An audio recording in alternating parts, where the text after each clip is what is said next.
আগামী 19 এপ্রিল রাত 7:30 আইপিএল এর 36তম ম্যাচ অনুষ্ঠিত হতে চলেছে। রাজস্থান রয়্যালস লখনৌ সুপার জায়ান্টের মুখোমুখি হবে ম্যাচটিতে। সাইমন সিং স্টেডিয়াম জয়পুরে অনুষ্ঠিত যাচ্ছে ম্যাচটি।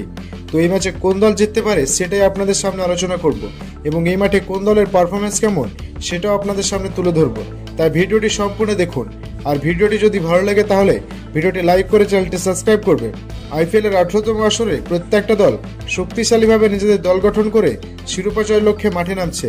সাইমন সিং ক্রিকেট স্টেডিয়ামের মাঠে যদি এই দু দলের লাস্ট 10 ম্যাচের তুলনা করি, রাজস্থান রয়্যালস এই মাঠে লাস্ট 10টি ম্যাচ খেলে তারা 50% ম্যাচ জিতেছে এবং জয়পুরের সাইমন সিং ক্রিকেট স্টেডিয়ামে রাজস্থান দলের অ্যাভারেজ স্কোর 171, হাইস্ট স্কোর 214 এবং লোয়েস্ট স্কোর মাত্র 59 রানের।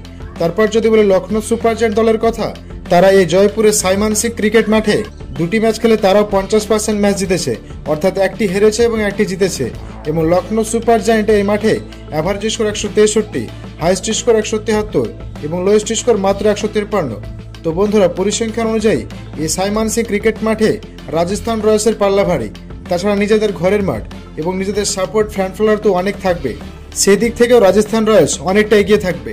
এবং সবসময় আমরা দেখে থাকি সাইমন সিং স্টেডিয়াম মাঠে একটা মোটামুটি অ্যাভারেজ রান হয়, কারণ এখানকার মাঠ অনেকটাই বড় এবং এই মাঠে যারা প্রথমে ব্যাট করবে তাদের জেতার সম্ভাবনা 34% এবং যারা প্রথমে বল করবে তাদের জেতার সম্ভাবনা 66%।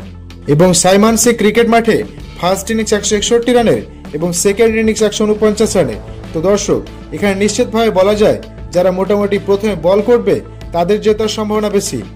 এই মাঠে রান বেশিরভাগ সময় চেঞ্জ হয়ে যায়, কারণ রাত্রে এই মাঠে অনেকটা ডিওর প্রভাব থাকে এবং এই মাঠে লাস্ট 10টি ম্যাচের কথা বলে থাকলে পেস বোলিং উইকেট পেয়েছে 58টি এবং স্পিন বোলিং উইকেট পেয়েছে 34টি।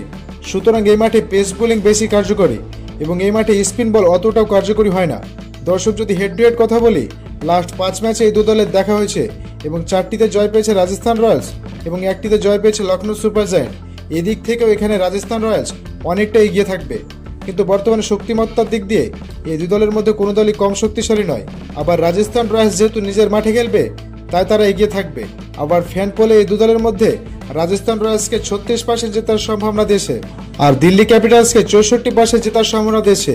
কিন্তু বন্ধুরা, আমার মতে সামগ্রিক তথ্য বিবেচনা করে এই ম্যাচে রাজস্থান রয়্যালস জিততে চলেছে, কারণ তারা এর আগের ম্যাচে দিল্লি ক্যাপিটালসের বিরুদ্ধে সুপার ওভারে একটা হারের শিকার হয়েছে এবং লাস্ট তারা বেশ কয়েকটা ম্যাচ হেরেছে। তাই এই ম্যাচটা তারা জেতার চেষ্টা করবে, না হলে এই 18 সিজনের আইপিএল লিগে তারা কোনোভাবেই কোয়ালিফাই করতে পারবে না। রাজস্থান রয়্যালস 7 ম্যাচে 4 পয়েন্ট নিয়ে এখন পয়েন্ট টেবিলের 8ম স্থানে অবস্থান করছে, আর লখনৌ সুপার জায়ান্ট 7 ম্যাচে 8 পয়েন্ট নিয়ে পয়েন্ট টেবিলের 5ম স্থানে অবস্থান করছে। আপনার মতে আইপিএল এর 18তম আসরে 35তম ম্যাচে কোন দল জিতবে সেটা অবশ্যই কমেন্ট করে জানাবেন।